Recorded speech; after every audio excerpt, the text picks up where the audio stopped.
Hello everyone and welcome back to the Road to Catch a Grandmaster series, and in today's video we are up against a 1788 from the US. We are playing aggressive and principled attacking chess with the end goal crossing 2000 and beating a Grandmaster. So far we have been playing e4 and d4, playing in the center, playing strong attacking chess, and we're going to continue doing that as long as we can.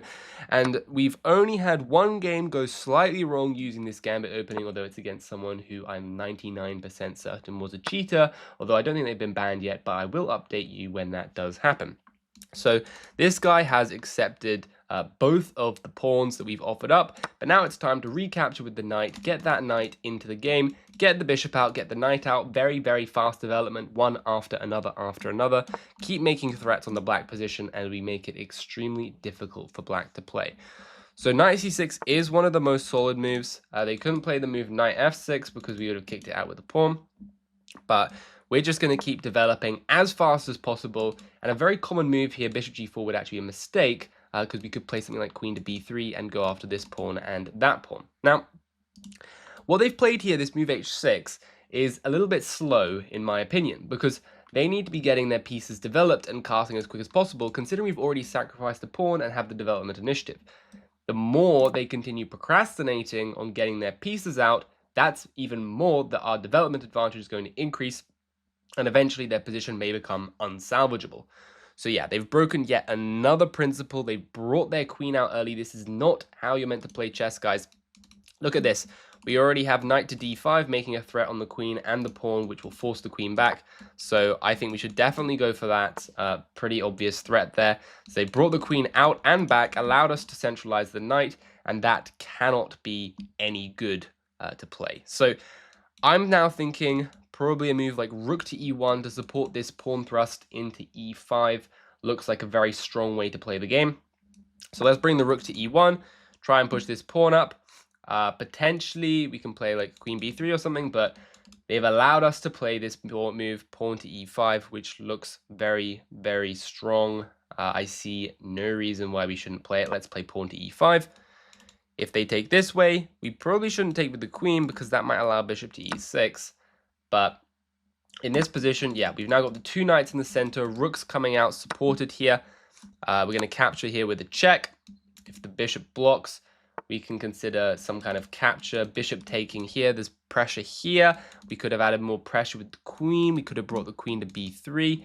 Loads and loads of things we could have done, but this move, bishop to e7, simply doesn't cut it. I mean, that's just a free bishop in my books. We can't take with the knight because there is a taking the free queen. We wouldn't get back rank. I was about to say back rank mate, but we would take with the bishop. But no need to do that. Let's take that free piece here. Everything in the center, that's a free queen. So not really too much to say about that. I'm just going to develop the queen with a check. If they block with the bishop, then we can just continue developing our pieces like this. Bishop comes out now, pressuring this pawn. We're going to bring the rook into the game, add even more pressure down the center line. And yeah, the game is pretty much done and dusted. I think we did kind of allow knight d5, so not the most accurate conversion, but at the end of the day, you are getting mated. I think bishop takes h6 is the strongest move.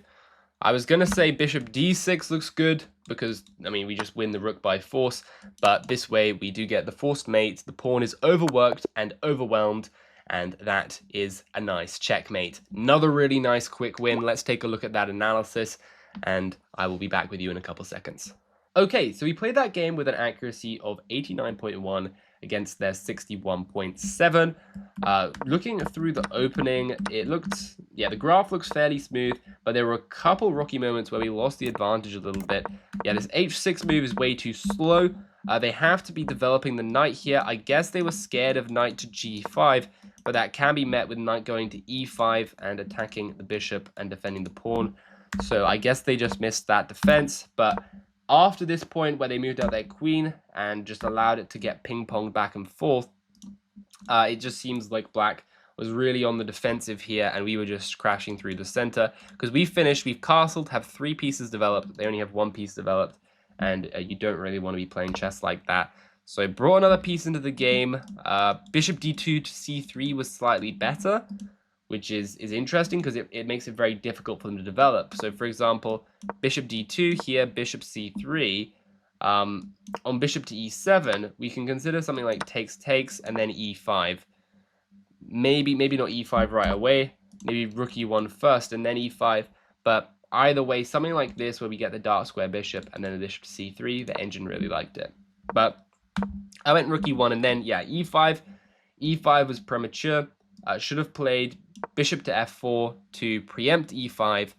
And after their only developing move that they can play, bishop to e7, we can capture that guy and then play e5 after it's been sufficiently prepared.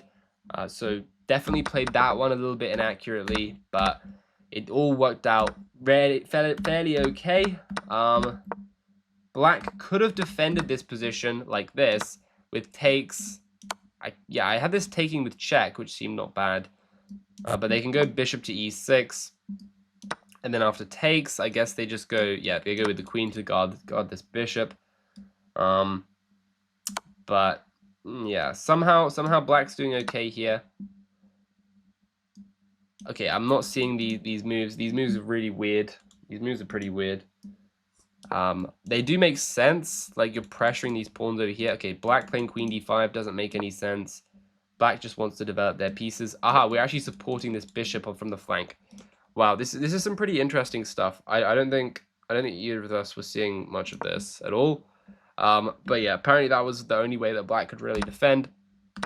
And after all these exchanges were done, they had to play bishop to e6. Although there is this knight c7 move, which is quite nice. And the point is that after this capture, you can give a check, and this bishop is pinned. And if they want to step up with the king, then you can develop behind the rook, and you've got all your pieces into the game. The king is stuck in the center. They can't develop these two. And so while you have sacrificed a piece, that is worth it for the initiative. Because look at these pieces. You're already threatening rook e6 sack, winning the queen. So the queen has to go to d6. But yeah, keep the queen on the board. Bring the other rooks into the game. And white is doing very, very good here. So this rook e5 move, they block with the wrong bishop, just allow me to capture it. Ended up dropping the queen, and from here, it was just conversion stations. Very, very quick game, and this bishop to h6 move I thought was a nice finish. Bishop d6 also made sense because you just win a rook, but a rook for the bishop. But yeah, this bishop h6 I think was even stronger, because the point is that if they capture it, then you capture this way, you can keep delivering these checks, just play something like h4, and then, so that you have no back rank, and then you can get your rook into e7 to win the game. You can continue capturing pawns like this, get the rook into the game, and you should win fairly easily. So, yeah, I think that was a pretty nice game, pretty nice conversion. If you enjoyed the video, please like and subscribe. I'm taking on students at the moment, and if you're interested in my coaching, do check out the link in the description, send me an email. But other than all of that, I will see you in the next video. Bye.